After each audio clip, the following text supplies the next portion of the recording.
नमस्कार, मेरा नाम है ओपी वशिष्ठ।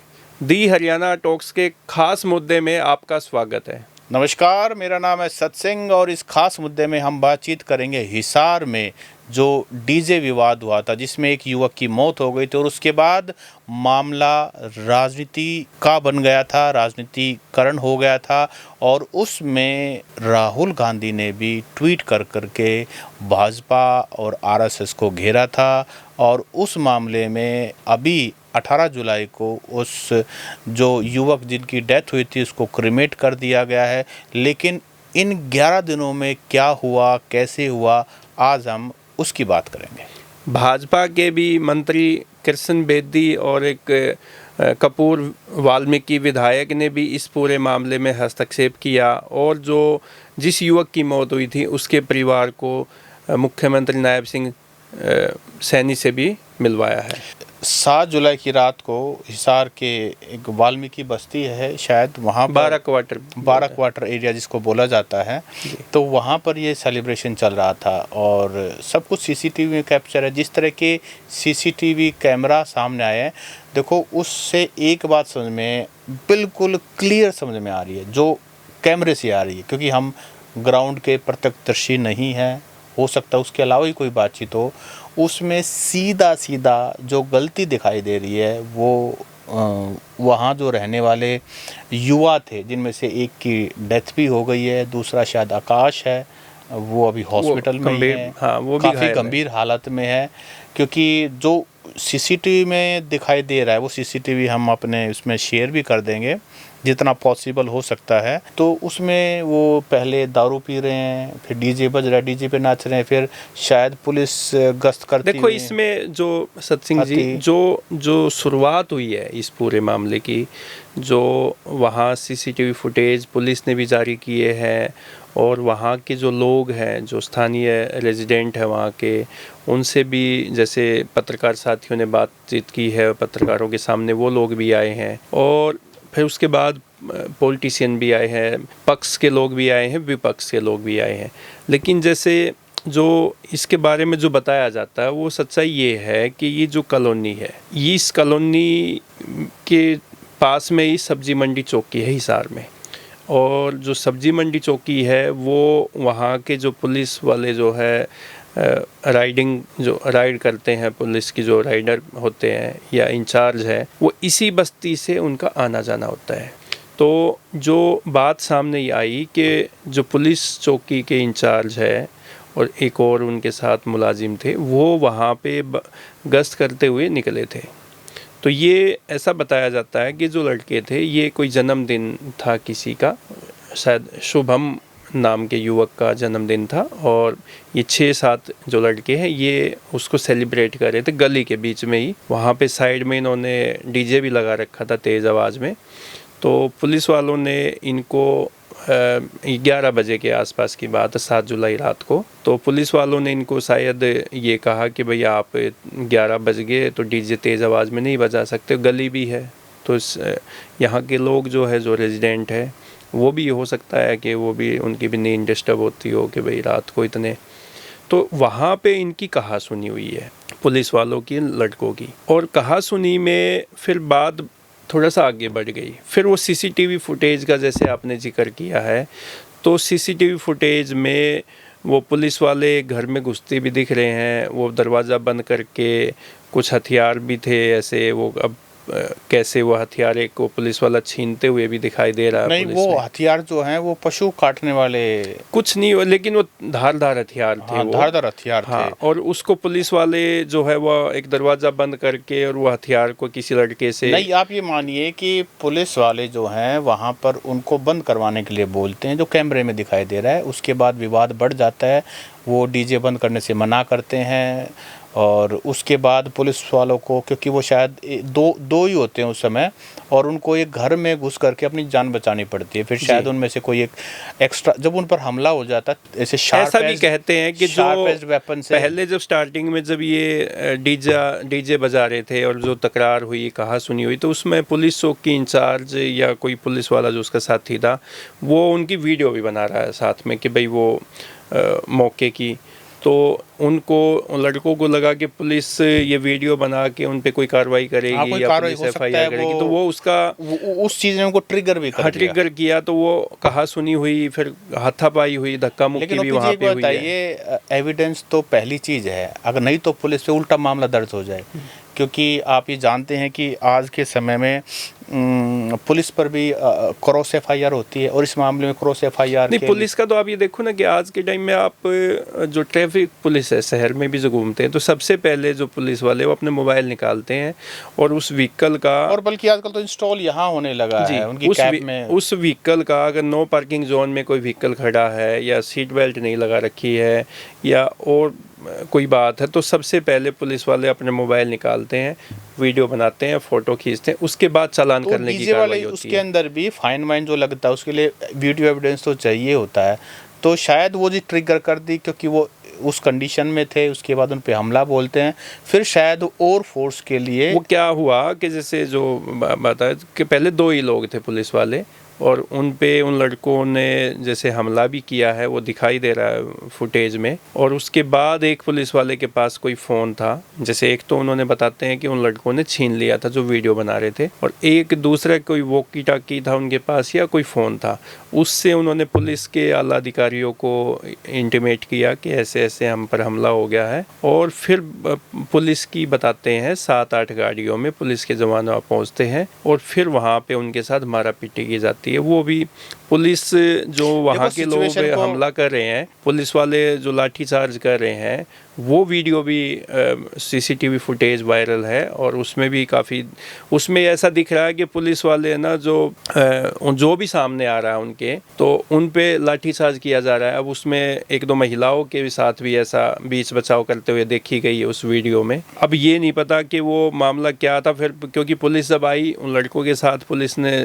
उन पुलिस वालों को उस घर से निकालने की कोशिश की होगी जहाँ पे वो दरवाज़ा बंद करके छुपे थे। फिर ये मामला जब ज़्यादा पुलिस आती है तो फिर ये भगदड़ भी मचती है, इधर उधर भागते हैं, कोई उधर छत पे भागता है, कोई उधर भागता है। अब इसी बीच में जो ये घटना हुई है, जो लड़का गणेश की जो मौत हुई है, वो छत से गिरने से हुई है। अब वो, और उनके घर वालों का ये कहना है कि पुलिस ने उस पे हमला किया और फिर उसको छत से नीचे गिरा दिया। सर, मामला जो अब समझ में आ रहा है वो ये आ रहा है कि परिवार का आरोप हम बात करेंगे, लेकिन पुलिस उनको पकड़ने के लिए, क्योंकि पुलिस का पहला काम होता है कि अगर कानून व्यवस्था बनानी है तो पहले लॉ एंड ऑर्डर में ऑर्डर को मेंटेन किया जाए। उस समय वहाँ ऑर्डर मेंटेन नहीं था, उस समय पुलिस पार्टी पे हमला हुआ था, जैसा कि अभी हमने जिक्र किया। FIR भी है, तो पुलिस ने उसमें FIR भी बहुत केओस हो चुका था। तो सबसे पहले ऑर्डर को मेंटेन करने के लिए और आरोपियों पर जिन्होंने हमला बोला उनको पकड़ना ज़रूरी था,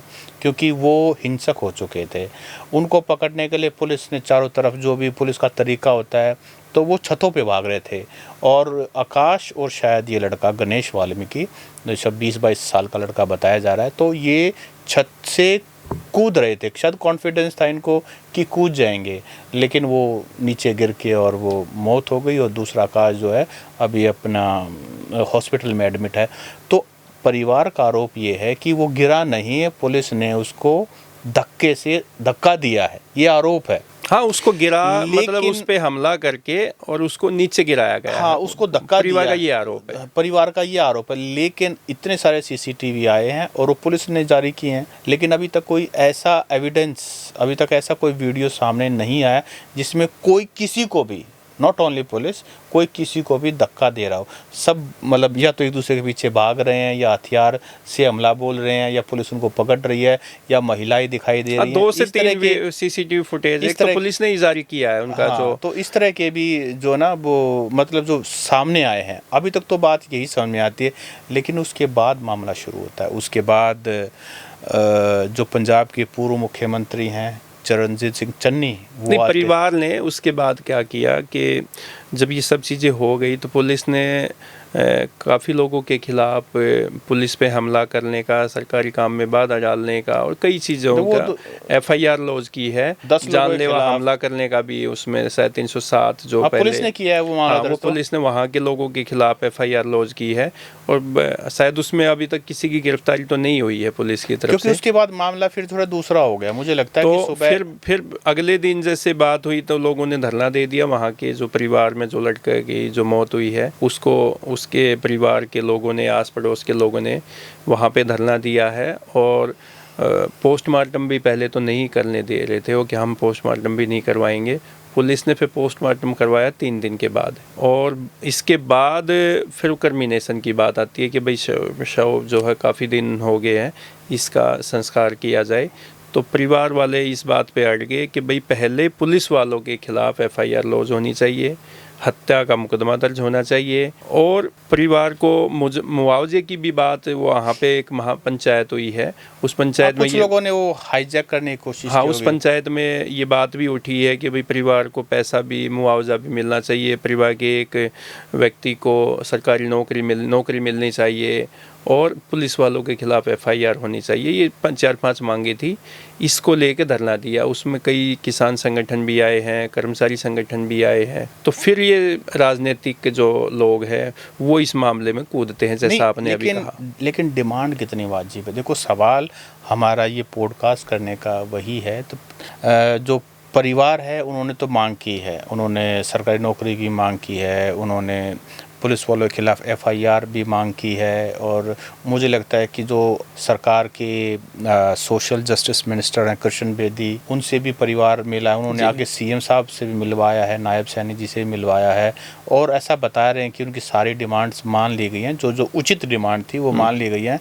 इसी बीच में कांग्रेस पार्टी ने भी उसमें अपने बहती गंगा में हाथ धो लिए हैं। वहाँ की लोग, सिरसा की MP कुमारी शैलजा कांग्रेस की कितनी बड़ी नेता हैं और दलित नेता हैं, बहुत बड़ी, कितना बड़ा चेहरा है। और पंजाब के पूर्व मुख्यमंत्री चरणजीत सिंह चन्नी पहुँचे हैं, राहुल गांधी ने ट्वीट किया है। तो ये मामला पूरा का पूरा जो ना राजनीति का तो अखाड़ा जरूर बन गया। लेकिन ऐसे समय में अब OP जी, ऐसे समय में उस पुलिस का मोरल देखो, जो आपने वीडियो देखी, उस पुलिस का मोरल देखो। जिस पुलिस वाले पर 2 पुलिस वालों को इन्होंने कॉर्नर कर लिया, एक घर में बच करके किस तरह से वो शार्प एज्ड वेपन से हमला बोल रहे हैं। उसके भी तो बच्चे हैं भाई, वो ठीक है खाकी वाला बंदा है, वो ड्यूटी पे है, लेकिन अगर वो उसको लग जाता तो उसका हाथ कुछ हो जाता तो जान पे बनाती तो क्या होता? उसके लिए तो पुलिस का मोरल तो बचा ही नहीं ना। पुलिस के लिए तो दोहरी वो थी ना। अब वो वहाँ से भागे तो मुश्किल, क्योंकि वो ड्यूटी पे है और उसकी चौकी में भागने की जगह नहीं थी सर, आप बताइए ना। उसकी चौकी का एरिया भी है वो, तो वहाँ पे जो कानून व्यवस्था की बात भी आती है, उसके अपनी जान पे भी बनाई थी उस टाइम पे। जो वीडियो फुटेज हम देख रहे हैं, CCTV फुटेज, उसमें तो उस पुलिस वाले की हिम्मत ही है कि वो अपने आप को कैसे बचा रहे हैं। और वो उन्होंने वो जब उस पर हमला बोला तो एक उसमें दिखाई भी दे रहा है कि वो उससे छीन भी लिया, वेपन जो है आखिरकार ट्रेंड है पुलिस वाले भी, क्योंकि रोज ऐसी सिचुएशन को फेस करते हैं। और जो सामने युवक था, मुझे लगता है कि वो शायद नशे में ही ये सब कुछ कर गया। अगर नशे में नहीं होते तो हो सकता है कि वो इस तरह की हिमाकत ना करते। देखो, इसमें जैसे आपने बताया अभी पॉलिटिकल जो है कि भाई दलितों पे अत्याचार हुआ है। राहुल गांधी का जो ट्वीट है वो यही है कि संविधान पे खतरा हमला है, संविधान खतरे में है, दलित समाज पे हमला किया जा रहा है, सरकार सो रही है, पुलिस प्रशासन जो है वो बेलगाम है। ऐसा ही पंजाब के जो पूर्व मुख्यमंत्री है चरणजीत चन्नी, वो भी वहाँ पे आए हैं और वो सांसद भी है अभी। और उन्होंने ये वहाँ पे प्रेस के लोगों को और परिवार को ये भी कहा कि अभी इसी महीने से संसद का में 21 तारीख से 22 से संसद में सत्र शुरू होने जा रहा है, तो वहाँ पे भी हम ये मामला उठाएंगे, उन्होंने बोला है। लेकिन उनका जो, अगर मैंने उसकी स्टेटमेंट सुनी है तो उन्होंने कहना है कि उसके बाद मतलब पुलिस वालों ने पशुओं की तरह पीटा है दलित समाज के लोगों को। वो मुझे लगता है जो उनका आरोप है वो बाद का है, जब पुलिस को घेर लिया गया। जो 2 शायद उसमें चौकी इंचार्ज भी थे, उनके साथ एक राइडर वाला उनको घेर लिया गया, उन पे हमला। तो उन्होंने जब फोर्स बुलाई उसके बाद फिर पुलिस ने तो अपनी कार्रवाई जिस भी तरीके से, बाद का जो वीडियो वायरल हुआ है कितनी अनुचित है, हो सकता है बाद का विषय है। हो सकता है कि राहुल गांधी तक जो वीडियो पहुंची है वो पुलिस वाले बाद में जब 5-6 गाड़ियों में पुलिस वाले पहुंचते हैं वो वीडियो जो है वो वायरल ज़्यादा हुई है। और चरणजीत चन्नी जो है सांसद भी है अभी पंजाब से, तो उनके पास भी शायद वही वीडियो सामने आई है। अगर हो सकता है कि वो पहले वाली वीडियो जो पुलिस वाले अपने को बचाते हुए दिखाई दे रहे हैं और जो लड़के उन पे हमला करते हुए दिखाई दे रहे हैं, अगर वो वीडियो उनके सामने आ जाती तो शायद राहुल गांधी ये ट्वीट नहीं करते, शायद। देखिए, राहुल गांधी की ट्वीट, मुझे लगता है कि राहुल गांधी को तो ब्रीफ भेजा जाता है, उनके पास डिटेल तो जाता नहीं, उनको ब्रीफ उनके नेता भेजते हैं, उनको जो ब्रीफ भेजा गया उस हिसाब से उन्होंने ट्वीट कर दिया, या उनसे ट्वीट करवाया गया, टीम को उन्होंने बोला होगा आप एक बार रिसर्च कर लीजिए। रिसर्च करने के लिए अपने नेताओं को कॉल किया, और उस समय जिस समय कॉल किया गया उनके नेताओं ने जो उनको बताया उस हिसाब से उन्होंने ट्वीट कर दिया। और लेकिन सदन भी है, उनको मुद्दे भी चाहिए। ये भी देखो ना, कोई हम ये नहीं कहते राजनेता है तो वो सबको सरकार राजनीति तो सेकनी होती है, उनको राजनीतिक रोटियां सेकनी है। मुझे याद है जब कांग्रेस का राज था, सेंटर में भी कांग्रेस थी, हरियाणा में कांग्रेस थी, तो उस समय जींद में भी एक गैंगरेप वाला लड़की के साथ गैंगरेप वाला मामला हुआ था, उसमें सोनिया गांधी भी यहाँ आई थी। तो दलित वाले मामले में कांग्रेस वैसे थोड़ा सेंसिटिव रहती है। दलितों पे कई बार ऐसे हमले हुए हैं, जब मिर्चपुर कांड हुआ, आपका गोहाना कांड हुआ, तो वो भी दलितों के, वो भूपेंद्र सिंह हुड्डा के टाइम पे शायद गोहाना में ये कांग्रेस की गवर्नमेंट थी। मिर्चपुर वाला तो मिर्चपुर का हुआ, हिसार में 2-3 गोहाना में भी हुआ है, गोहाना भी काफी गोहाना बंद रहा था उसके बाद बहुत सारी, उसमें भी एक, उस पे तो अभी हरियाणा में स्टेज ऐप पे कोई फिल्म भी बनी है मिर्चपुर कांड पे, और उस पे तो जी। तो ये जो जब भी कोई इस तरीके का दलित समाज पे कोई बात आती है तो उस पे जो पूरे देश के जो पॉलिटिशियन है, विपक्ष है, वो खड़ा हो जाता है। अच्छी बात है, लेकिन हमारे दलित समाज से, रविदासिया समाज से या वाल्मीकि समाज से जितने भी हमारे उनके वेलफेयर के काम हैं, उनकी पढ़ाई लिखाई का काम है, उनकी स्कॉलरशिप का काम है, ऐसे संवेदनशील मुद्दों पर भी विपक्ष को खड़ा होना चाहिए, क्योंकि उसको लेकर के कोई बात नहीं करता है। देखो, हम इस पे ये जो वीडियो हम देखा है, जो सीसीटीवी फुटेज देखा है, पूरा मामला जो चला है 7 जुलाई से लेके और 18 जुलाई तक ये मामला चला है, धरना प्रदर्शन, कभी मांग, कभी कोई आदमी आके अपने राजनीतिक रोटियां सेक के जा रहा है, कोई कैसे। लेकिन इस ये जो नौबत आई, ये जो विवाद हुआ, और एक परिवार का एक नौजवान बच्चा, वो उसकी मौत भी हो गई इसमें पूरे मामले में, तो ये जो जड़ है इस विवाद की, वहाँ तक कोई पहुँचने का कोई शायद प्रयास भी नहीं करता। अगर ये जो बच्चे थे, ये जो हम सीसीटीवी फुटेज में भी देख रहे हैं, 22 साल का लड़का, मतलब ये 18 से लेके 22 साल तक के युवा कह सकते हैं, युवा थे ये। अगर इनके परिवार के लोग या वहाँ उस कॉलोनी के लोग, जो प्रबुद्ध लोग हैं, समाज के जो समझदार लोग हैं, वो अगर इनको गली के बीच में खुलेआम दारू पीने से रोक देते, डीजे बजा के जो इन्होंने वहाँ पे डांस कर रहे थे रात को, उनको ये समझाते बुझाते, तो हो सकता है ये नौबत ही नहीं आती कि पुलिस के साथ टकराव होता और एक बच्चे की मौत होती। आज के ज़माने में चाहे कोई भी बस्ती हो, भाई भाई साइड में रहते हैं, भाई भाई को नहीं हो सकता। आज का ज़माना बहुत ख़राब है, और आज मतलब देखो, ये सोसाइटी का कोलैप्स है। ये मतलब बात सिर्फ एक बस्ती की नहीं है, एक जाति विशेष की नहीं है, सब जगह जो है ना सोसाइटी में कहीं ना कहीं मामला है। क्योंकि आप ये मानिए कि उससे पहले बहुत कुछ हुआ था, डीजे पर नाचना, नाचने से पहले पीना, और पीने के बाद फिर पुलिस वालों से झगड़ा करना, झगड़े के बाद शार्प एज्ड वेपन से हमला बोलना, हमला बोलने के बाद फिर बाकी पुलिस आई, और बहुत कुछ हुआ है। तो ये चीज़, ये इतना सरल नहीं है, लेकिन मामला ज़रूर राजनीतिकरण हो गया है, और उसके बाद फिर इस तरीके से ये गलती किसकी, देखो इस मामले में जांच का विषय है। हालांकि एसपी ने, वहाँ के एसपी ने एसआईटी गठित कर रखी है, और सीएम जब नायब सिंह सैनी से परिवार मिला है, कृष्ण बेदी मंत्री और विधायक माध्यम से जो कपूर वाल्मीकि है, उनके माध्यम से जब परिवार मिला है, तो उनकी जो जायज़ मांगे जितनी भी है वो मानने के लिए मुख्यमंत्री ने कह दिया है। तो जांच का विषय है। ओवरऑल धरना भी खत्म हो चुका है, और वो जो जिस युवक की मौत हुई थी उसका आज अंतिम संस्कार भी हो गया जी। तो दोस्तों, हमने ये जो आज ख़ास मुद्दे में टॉपिक लिया है, ये टॉपिक बहुत संवेदनशील है और ये हमारी सोसाइटी के बारे में भी जो है ये बहुत कुछ रिफ्लेक्ट करता है और साथ में हमारे जो बहादुर पुलिस वाले हैं वो कितने अपनी जान जोखिम में डाल करके किस तरह से हमारी सुरक्षा करते हैं, उनके मोरल की बात भी है। तो ये मामला सब कुछ हमने आज आपके सामने रखा है, आपको कमेंट करके इसमें आपकी राय ज़रूर देनी है। और ऐसे जो घटनाएं होती हैं या जो युवा इस तरीके की जो विवाद का कारण बनते हैं और जो भी इस तरीके की घटनाएं आज हुई है, ये हिसार में हुई है या कहीं और भी ऐसी घटनाएं कई बार होती है, तो अब युवाओं को कैसे इन घटनाओं से बचाया जा सकता है, उनके लिए तो सत्सिंह जी एजुकेशन ही सबसे बड़ा हथियार है कि जो एजुकेशन अगर सही ढंग से दी जाए और युवाओं को सही रास्ते पे ले जाया जाए तो मुझे नहीं लगता कि ऐसी घटनाएं दोबारा कभी होंगी या ऐसी घटना को बढ़ावा दिया जा सकता है, ऐसा नहीं हो पाएगा। तो आप लोगों को कमेंट करके बताना है। नमस्कार।